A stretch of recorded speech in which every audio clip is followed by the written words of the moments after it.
Hey everyone, welcome to On The Menu. I'm Dan Fellows, a drinks ambassador for Baxter Story, and today I'm going to be showing you how we're going to be uplifting the drinks menu from morning through the day into the night across the whole business.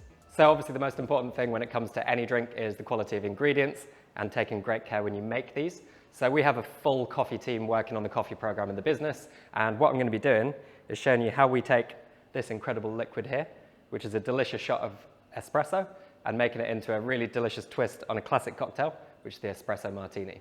So when it comes to the espresso, this is Funka, roasted by Extract Coffee Roasters. It's a naturally processed coffee, really fruity, a little bit of tropical fruit in there, which we're going to play on with the drink. And I'm going to be pairing this with a twist on the classic Espresso Martini ingredients.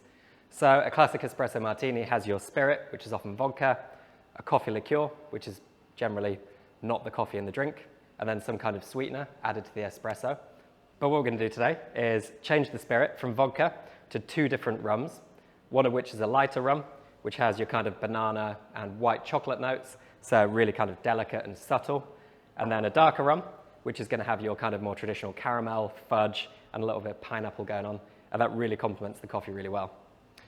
One of my favorite combinations in the world is tropical fruit and coconut, obviously. So we've got a little bit of coconut syrup, not too much because we've got a very sweet coffee in the first place. And then I'm just going to balance this with a couple of little seasonings, and we're going to get started with the first thing, which is our espresso. So this has been brewed with 18 grams of coffee for a 40-gram yield, and this is the foundation of the drink. So it gives it loads of body, loads of flavor, and is kind of a key characteristic. And then to complement this, we're going to go with two different rums. So both of these rums are Venezuelan, both of which are very delicious, but they're completely different in terms of how they taste. This is Diplomatico Planas, so if you smelt this, you probably wouldn't even know it's rum.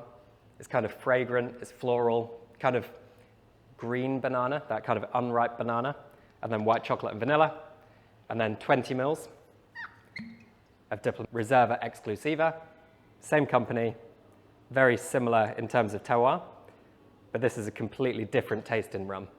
So, like I say, it's got those kind of rich, classic rum flavors, a little bit of spice, and some tropical fruit in there, specifically pineapple. And these two work really well together to get a really balanced foundation to the drink. If you had just the Planas, it'd probably be washed out and you wouldn't taste it. If you had just the Reserva Exclusiva, it'd be quite overpowering and a very rum-forward drink. But bringing the two together, we get a really nice level of alcohol and really complementary flavors. A good espresso martini, usually, for most people's palates, wants around about 10 grams of sugar. And the Monin coconut syrup is a 2-to-1 syrup, just about. So when we say that, what this means is with 15 grams of our syrup, we get around about 10 grams of sugar. And that's exactly what we want to balance most espresso martinis. You need to know your guests, so if they like something a little bit more traditional, if they like a black coffee on its own, they might want a little bit less sugar. If they like a very sweet drink, they might want a little bit more, but 10 grams is a really good base.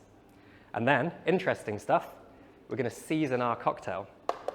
So I've been speaking a lot with the chefs within the business, and we all agree any great dish should be perfectly seasoned, and cocktails are no different. So with almost every cocktail I ever make, I add a little bit of salt in the form of saline solution. So this is made with 1 gram of very good sea salt to 5 grams of water, 1 part sea salt to 5 parts water, and I'm adding 1 gram of this to the drink. And this will kind of bring everything together. It won't add a salty flavor. It will just bring all of those ingredients together to kind of harmonize. The coffee will be softened, the rum will be a little bit less boozy, and the whole drink, although you wouldn't know the salt was there, will just taste better than if it wasn't. And then the final ingredient is going to be 0.3 grams of vanilla essence. And similarly, the drink won't taste like vanilla as such. It will just bring all those delicious ingredients together and kind of tie them in a nice little bow and give us a very harmonious, tasty cocktail. So the key to a great espresso martini is to shake it really hard with really good quality ice. So I'm going to get that now.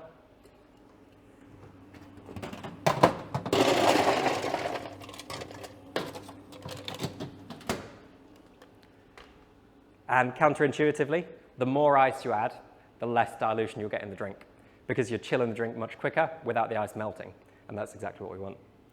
So pour the cocktail over the ice. Very bravely, I wore a white t-shirt and very white shoes today, so let's hope these stay together. They should do.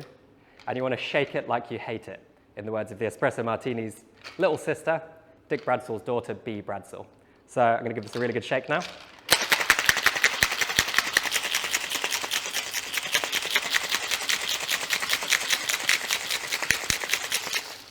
And then you can see that's really nice and cold. It's got a nice frost on the outside of the shaker.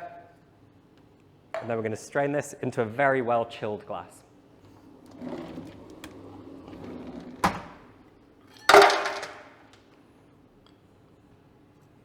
So I like to fine strain an espresso martini. Gets out any shards of ice. You get that really nice, moussey, silky texture, and a really nice layer of foam on top. So to recap the ingredients, we've got the Funka natural processed espresso, 20 mils each of our rums, 15 mil of our coconut syrup, 1 gram of saline solution, and 0.3 grams of our vanilla extract. And that is a riff in the espresso martini. So a really good example of taking the day into the night to make very creative, delicious drinks. I'm gonna have a sip.